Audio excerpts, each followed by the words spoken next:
Hello everyone, and welcome to my review of the Morse episode Twilight of the Gods.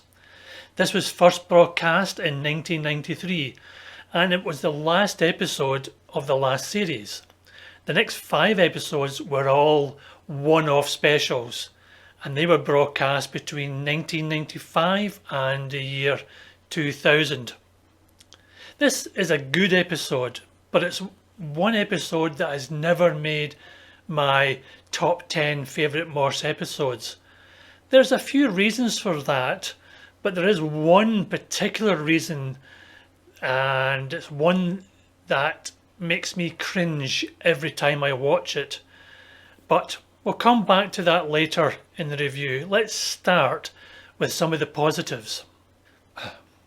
Like so many Morse episodes, this is no different in having a great cast. It has the wonderful Robert Hardy, probably best known from the excellent TV series All Creatures Great and Small.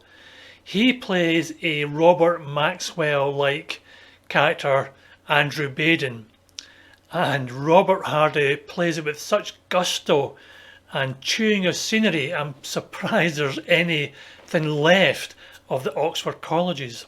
Sheila Gish plays the Welsh diva Gladys Probert, and she plays it with so much venom and kindness.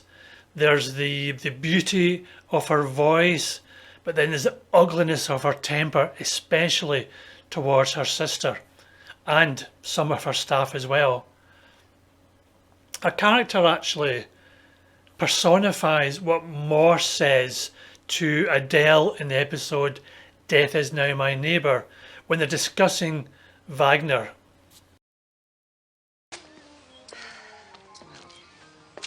She was down in the dumps after yet another crisis in her love life, so I took her to a concert at Lonsdale. I helped with the music there, you see. I thought a little Vivaldi might cheer her up. It's about all Vivaldi's good for, if you ask me. Well, Rachel didn't know about music.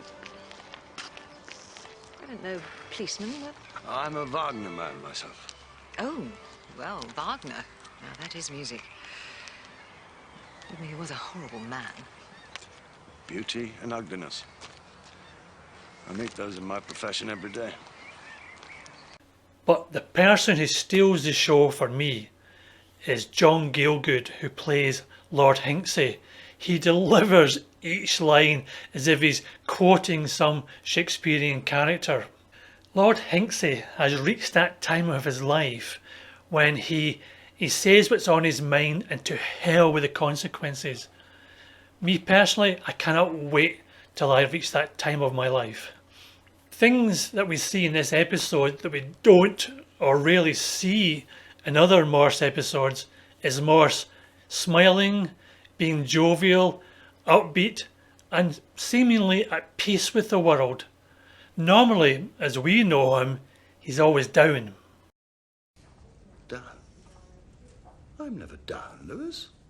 I'm the cheeriest chief inspector in the division. Everyone knows that. The episode has a James Joycean feel to it, with the whole episode being set in one day.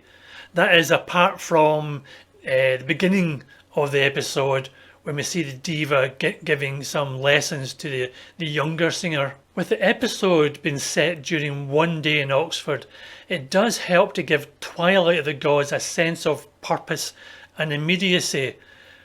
We ask, will the gunman try to shoot anyone else? Will he try to finish the job of killing Gladys Probert?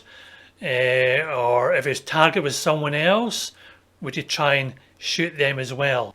So why is this episode not, and never has been, in my top 10 favourite Morse episodes? I feel the pacing is a little sluggish, a little turgid at times. I'm not sure if that's down to the writing of Julian Mitchell or down to the director. The shooting seems a little far-fetched. Someone who's not an expert with a pistol shooting from an upper floor window of the Bodleian Library, staff room in particular, shooting down towards someone in the Sheldonian square. It's just a little too much. If you really wanted to make Andrew Baden pay for what he'd done, you think he would find an easier way to hit his target.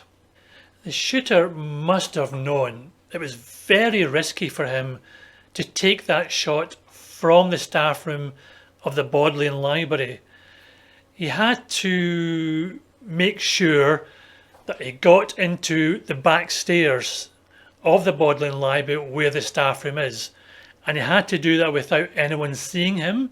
He had to get into the staff room in the hope that no one was in there, and then he had to hope, while waiting for the parade to come into Sheldonian Square to shoot, he had to hope that no one came into the room at that time. So to me, it didn't quite work, and it didn't seem a good way to carry out what the shooter hoped to do. But the most egregious aspect of the episode is the depiction of the gay characters. I don't know if this is down to Julian Mitchell's writing or it was the actor's interpretation of what Julian Mitchell had written. The gay characters are such terrible stereotypes, and what's more, it validates some people's belief that gay men will hit on anyone at any time, be they straight or gay. The gay characters are just so overly camp and stereotypical. You have Simon, whose employer, Gladys Probert, has just been shot. She's someone he apparently loves, but while being interviewed by Lewis, investigating the case, investigating the attempted murder, he hits on Lewis. Simon hits on Lewis. It's just done horribly, and it makes me cringe every time I watch it. And this is not a 21st century sensibility. I remember cringing, as I'm sure many people did, when it was first broadcast back in 1993. These gay stereotypes don't belong in today's media, and they never really did. So, what is my JAG rating for this episode? Well, I give it 7 JAGs out of 10. So, I hope you enjoyed my review. If you did, please like it. You'll see the like button if you're watching on YouTube is right below this video. If you're watching it on my website, the like button is at the end of my review. If you're just watching this on YouTube, please visit my website where you get a more comprehensive review of this episode, and that means you'll get what locations were used,